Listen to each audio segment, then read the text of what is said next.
Okay, thank you, ladies and gentlemen. We'll start our next press conference now. If you're here from the Cannes press conference, please remain. I think you'll be very glad that you did. The organization that I represent, or one of the organizations I represent, is the United Planet Faith and Science Initiative. We were sponsored here by the Abibiman Foundation and the Interfaith Center for Sustainable Development. Abibiman is in Africa and the ICSD is in Jerusalem. And today our press conference will focus on science and economics. My name is Stuart Scott. I'm the founder of the United Planet Faith and Science Initiative.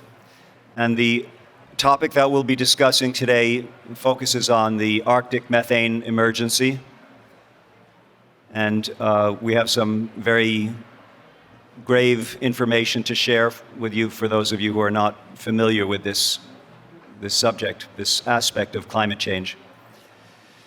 Now, a few days ago, there was an article that appeared in the New York Times online, and I took note of it. It was sent to me by a friend, because to me it was a milestone, really. The second paragraph reads, "Even with a deal to stop the current rate of greenhouse gas emissions, scientists warn the world will become increasingly unpleasant." And the journalist went on to say, "Without a deal, they say the world could eventually become uninhabitable for humans." Now, as usual, we are just focused on ourselves, on human life, and ignoring the fact that we depend upon other life for our own survival. And I want to make it clear that, in my view, and I think implicit in the views of many of you, is the fact that what we are negotiating here is not a deal so much between the global north and the global south, as much as we are negotiating a deal between life on Earth, the well-being of life on Earth, and money. This is implicit in the press conferences that you will hear up here often. The last press conference that we followed upon from Cannes, where they point out the specific areas where moneyed forces are opposing progress. But I want to make it very much clearer in the presentation that I'll give you today, and I'll return to the subject of money and economics. But let's go to the Arctic. This is a view of the polar ice cap in late summer, when it's at its minimum in late summer of 1980. Here's one data point just a few years later, in 2007. And lest you think I'm cooking the data, here is the record, where each color represents a different month of the year, late summer being the lowest. And recently, scientists began to realize that they could no longer plot the decline of ice in a linear manner because it was behaving in an exponential manner. The Arctic sea ice is decaying exponentially, and it may disappear in summer, late summer completely, as soon as next year. Sometime between next year and 2020 is most likely, we believe. Returning to the Arctic region, I want to point your attention to that area, a submerged shelf off of Siberia that is approximately 70 meters, about 200 feet below water. During ice ages past, it was above water, and there was abundant life there at times. And now that life is decomposed under the sediments of that East Siberian Arctic shelf and has turned into something else. Here's another view, a map view of the East Siberian Arctic shelf. And as you'll read the caption, it says that shallow ledge of submerged sea shelf is estimated to contain between 500 and 5,000 gigatons, billion tons of methane, a huge amount. To give you a sense of the magnitude, there are approximately 5 gigatons of methane in the atmosphere of Earth today. And we are talking about from hundreds to thousands of times that amount contained in that one shallow ledge. What you're seeing on this slide is the release of methane from one of several hundred plumes that were discovered when explorations went up there in 2007. And the notation that methane is approximately 86 times as powerful a greenhouse gas as CO2. Now, you will see variation in that number for the following reason. When the methane is emitted, it's estimated to be above 150 times as powerful a greenhouse gas as CO2. Over 150 times as powerful. However, the methane begins to decay when it's exposed to air, and it becomes H2O and CO2. So it decays to a less impactful form of a greenhouse gas, carbon dioxide, but it does so slowly.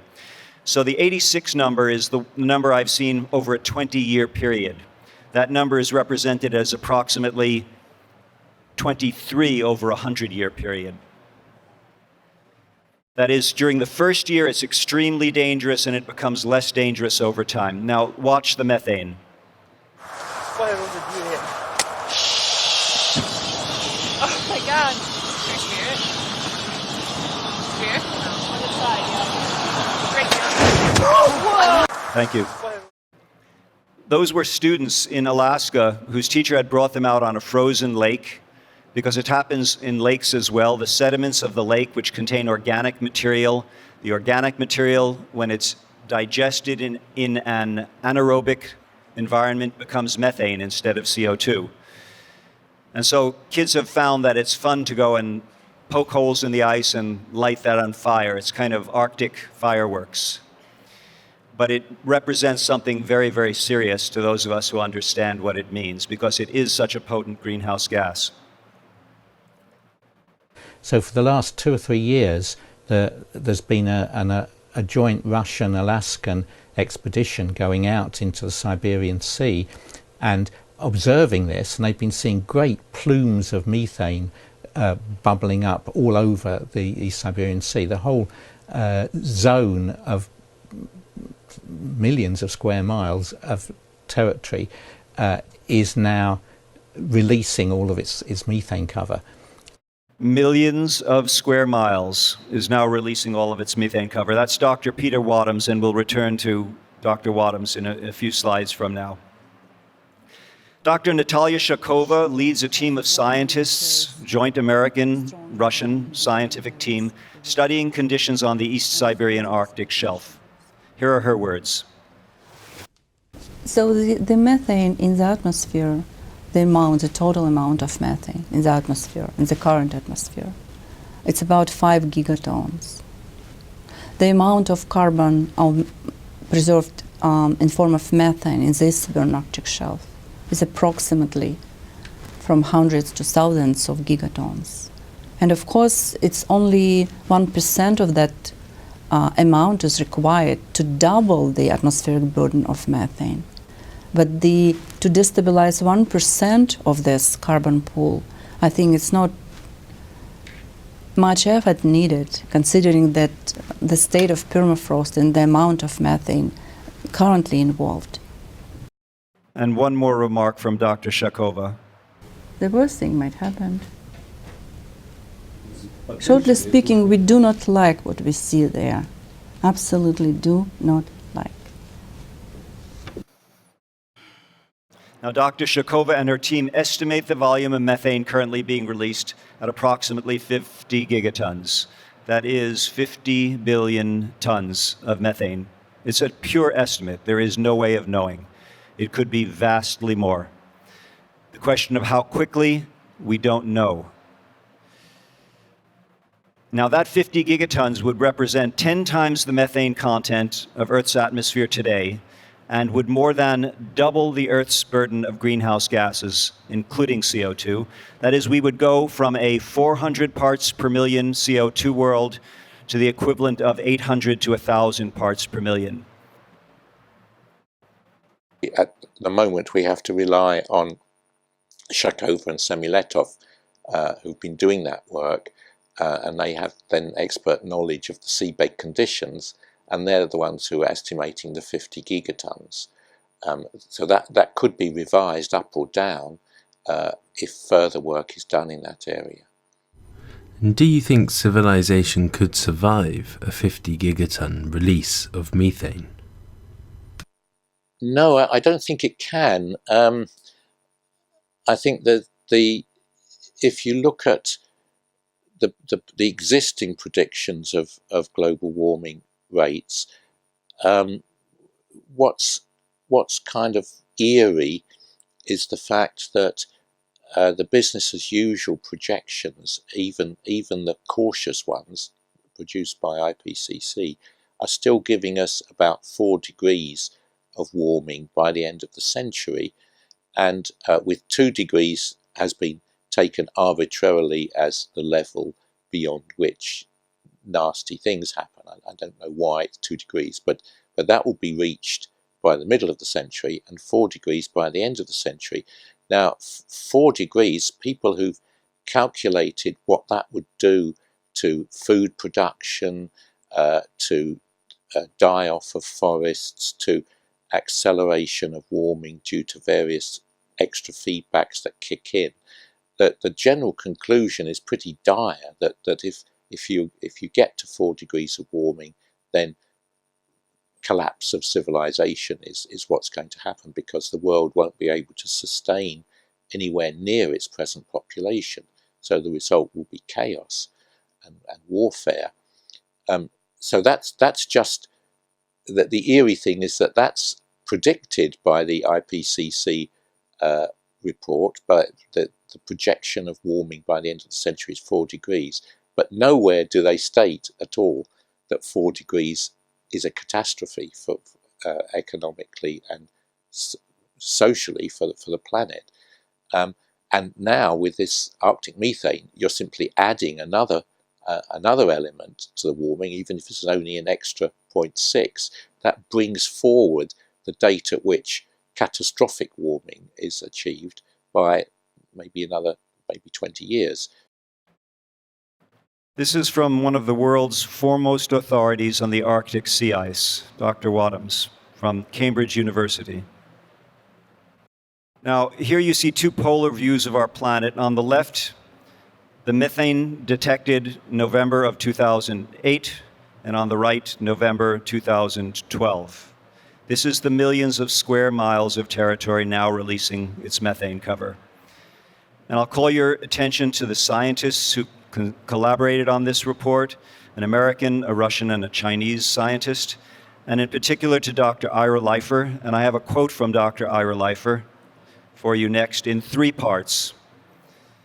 Some scientists are indicating we should make plans to adapt to a 4 degrees centigrade hotter world. While prudent, one wonders what portion of the population could adapt to such a world. My view is that it's just a few thousand people seeking refuge in the Arctic or Antarctica. Very grave consequences we face from our actions. Here is what's known as a methane veil that's spreading southward from the Arctic. The yellow background is 1750 to 1850 parts per billion. The orange, which is spreading from the methane release in the Arctic, is 1850 to 1950. And the red is above 1950, with a peak having been recorded in January of this year at almost 2,400 parts per billion. To give you some frame of reference for what that compares to, pre-industrial methane levels are estimated to have been about 720 parts per billion. So we've already gone 2.5 times the pre-industrial level.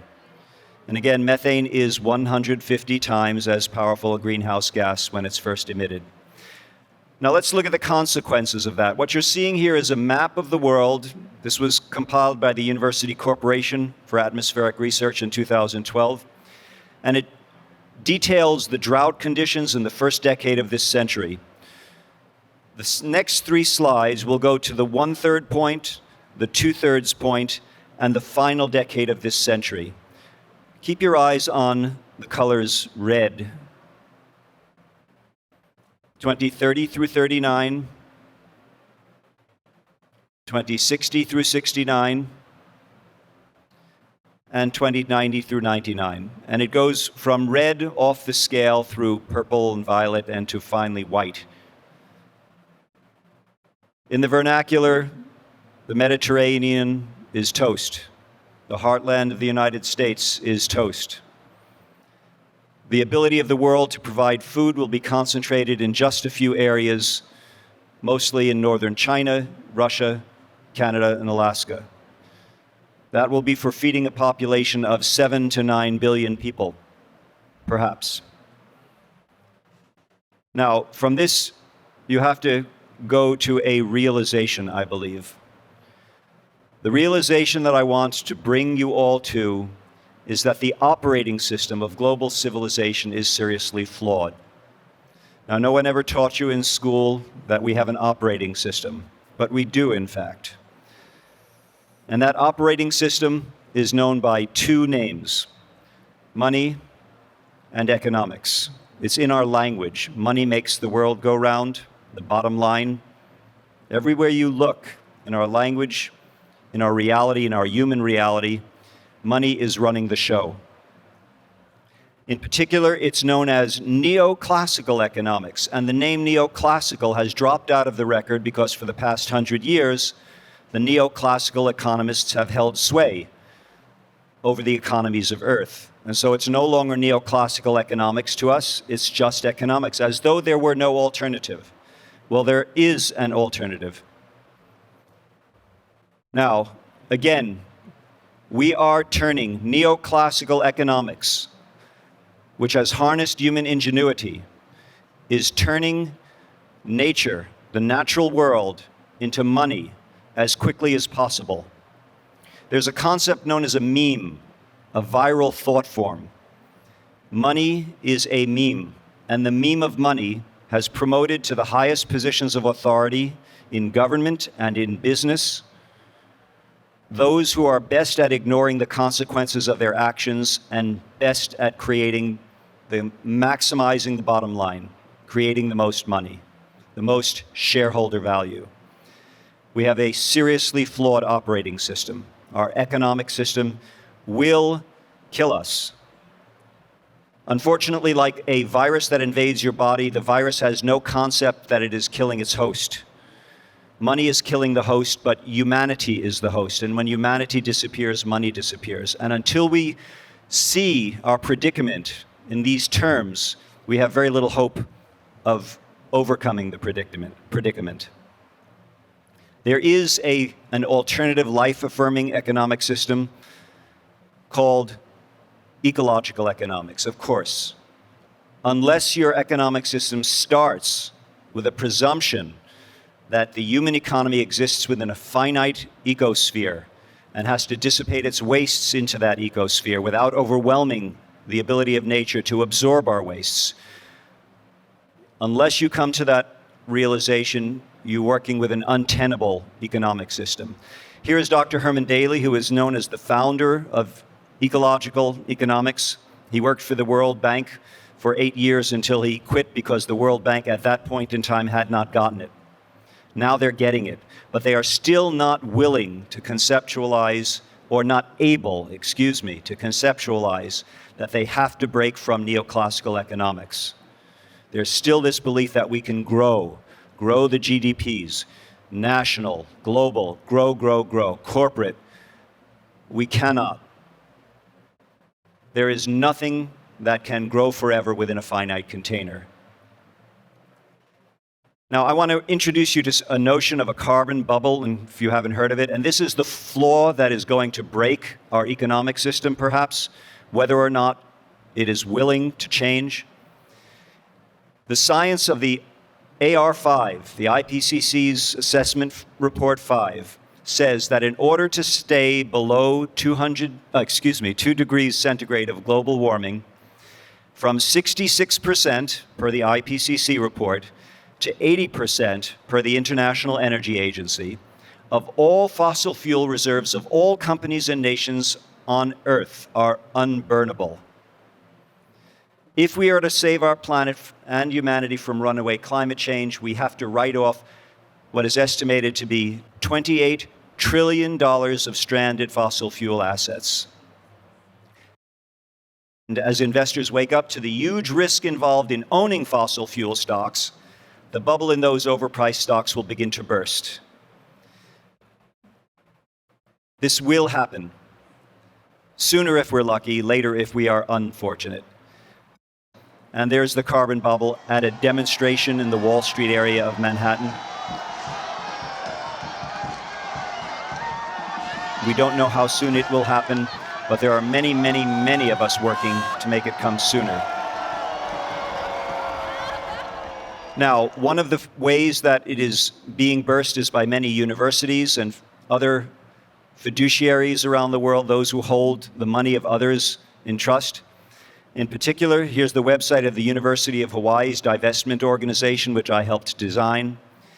And it points out that endowments, pension funds, mutual funds, estates, trusts, 401ks, if you have your money in any collective vehicle, then it is invested in fossil fuels unless you've taken special measures to divest your money, to invest it in divested fiduciaries. And I predict that all fossil fuel stocks owned by all fiduciaries are liable to crash in value by 60 to 80%, and those divesting early will avoid the worst. So we'll take questions in the hallway. Thank you.